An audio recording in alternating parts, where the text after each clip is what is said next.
আসসালামু আলাইকুম প্রিয় দেশবাসী, আমি খলিল আহমেদ খলিল বলছি। তোমরা যে বলো নবীজি তোমাদের মতন, নবীজি মাটির তৈরি, নবীজিকে নূর মানো না, নবীজিকে তোমরা নূর মানো না, আল্লাহর সাথে তুলনা দিলে বেদাত, নবীজিকে আল্লাহর সাথে তুলনা দিলে বেদাত বলো।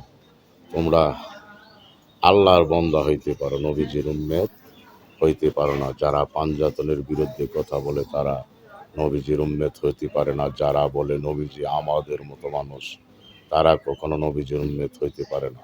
আল্লাহর বান্দা সারা বিশ্বে যত মানুষ আছে সবাই আল্লাহর বান্দা। আর নবীজির উম্মত হতে হলে নবীজির উপর কলিমা পড়তে হবে, নবীজিকে ঈমান মানতে হবে, নবীজির উপর ঈমান আনতে হবে। তাহলে নবীজির উম্মত হতে পারবা। আল্লাহর বান্দা সবাই নবীজির উম্মত হতে হলে নবীজির উপর কলিমা পড়তে হবে।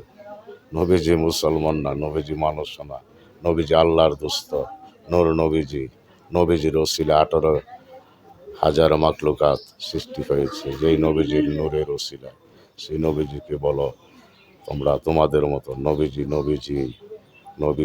নবীরা কখনো তোমাদের মতো হতে পারে না। দয়াল নবীজির ওসিলায় সব কিছু সৃষ্টি হয়েছে, আল্লাহ সৃষ্টি করেছে। দয়াল নবীজিকে সৃষ্টি না করলে এই অন্ধকারে থেকে যেত, এত মানুষ সৃষ্টি হইতো না, জিন ইনসান কিছুই সৃষ্টি হইতো না।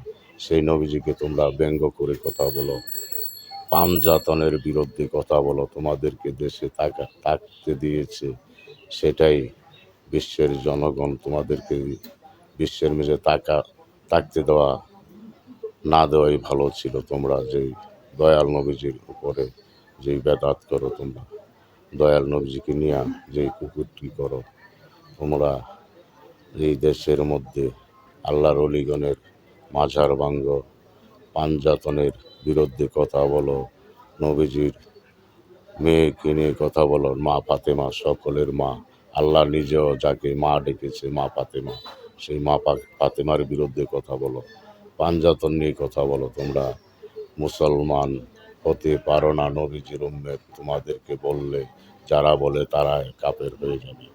তোমরা নবীজির উম্মত হতে পারো না, আল্লাহর বান্দা হতে পারো, নবীজির উম্মত তোমরা নও।